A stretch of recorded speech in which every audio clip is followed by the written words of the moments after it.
It has been 6 years since I got this beauty, and it's still a sight to behold. This beauty arrived at my doorstep on the 24th of December as a gift to my younger self. Looking back at my younger self, it is quite embarrassing, but I guess he's doing much better than me in terms of view. But I digress. Going through the script that I wrote 6 years ago, I think I covered pretty much everything general about this ultrawide monitor itself. Links in the description below if you'd like to check it out. But here are my thoughts after 6 years of using it every day. Ultrawide is not so common 6 years back in the day. And I'm glad I did a right choice in choosing the ultrawide instead of a 4K or 5K monitor. The difference in productivity and gaming is quite huge. First off, this 34-inch Dell ultrawide monitor has a 3440 by 1440p resolution. But don't let the 1440p resolution fool you into thinking this is not a good monitor, because it is. And let me tell you, this is more than enough for anything you do in Microsoft Office Suite or even gaming. By having an aspect ratio of 21:9 instead of 16:9, it is a breath of fresh air. It is like the difference between a full screen H2S smartphone and a phone with a huge forehead and chin. Not a good analogy, but you get my point. Let's start off with what's good about this monitor and ultrawide in general. The obvious advantage is the screen real estate. By having an extra 34% usage area is huge. It can easily fit an extra Word document, a dedicated window for Twitter or Reddit, or even a virtual calculator. You get my point. You can do whatever you want with the extra screen real estate, and the possibility is limitless. By using Dell Display Manager, it does provide us a wide variety of choice in the ways we could split the window into a uniform size.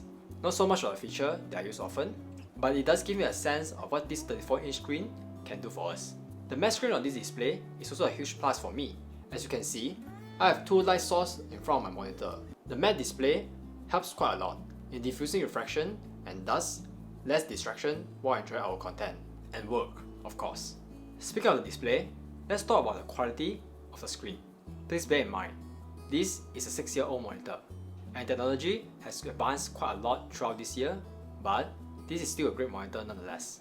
This is an IPS panel, so you can expect outstanding color accuracy and consistency, and it is essential for a long and wide display like this, so that the color accuracy will be consistent wherever I look.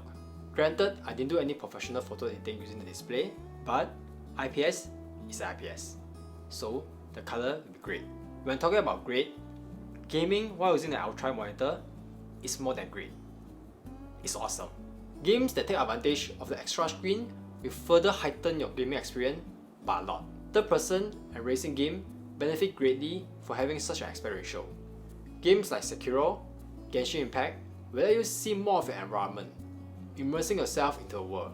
But sometimes, you will still find high-profile games like Devil May Cry 5 that did not support it natively. So, in this case, you have to do yourself a favor and perform a quick Google search for any unofficial fix, and most of the time, it will work perfectly. So, as you can see, the advantage of getting an ultrawide monitor far surpasses any 4K or even a 5K monitor, unless you specifically need a 4K monitor for a specific use case. But generally, in my opinion, getting an ultrawide monitor is a far superior choice. And I have not experienced in the past with Dell product, so getting an Ultra Sharp series from Dell is a no-brainer for me. With all those advantages out of the way, let's introduce some of its negatives. And first off, is the pricing. This cost me a whopping $850 6 years ago. Granted, it has currently dropped to around $600, but it still burned a deep hole in my wallet. So, the barrier of entry for this specific model is quite high. But of course, you can get other brands like AOC, LG, or Acer for a cheaper model if your budget is not that high. The 5 touch sensitive button located at the bottom right still feel awkward to use, and changing aspect ratio and brightness will take some time, and the process burns some of your patience.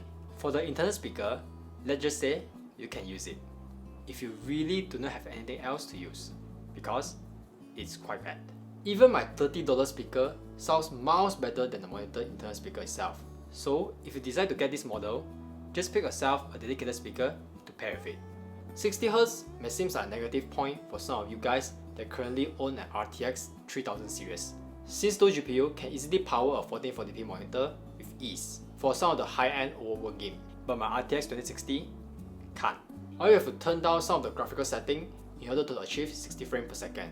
So, for me, the limitation of a 60Hz display is not so much of a negative for now. But it will possibly turn into one when I decided to upgrade my GPU. And lastly, is the screen light bleeding. Turn off the light source and put on a black wallpaper, and you can see all those light bleed around the monitor. This is quite a serious issue if you intended to use this monitor to watch any movie in the dark. It might get very distracting. But this is not so noticeable if your room has good lighting, as if all those lighting is not even there. Magic. For real though, Dell is quite supportive when I report this issue to them and agree on an exchange. And this is a third unit that they replaced for me, and the problem still exists. In the end, I'm too tired of waiting and plugging in all those cables all over again when they replace a new monitor to me. So I settled with this replacement unit and call it a day, since it's not so noticeable for my day-to-day use. Well, I guess one positive thing that we can get from this is Dell really have a good customer support. So, in my 6 long years staring at this beauty, I will pat my old side of the head and tell him, you made a great choice. Even with all those negative things that I point out before, this is still a top-notch display in my eye.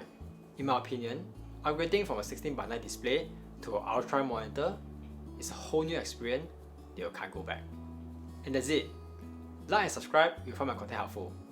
And thanks for watching. Ciao!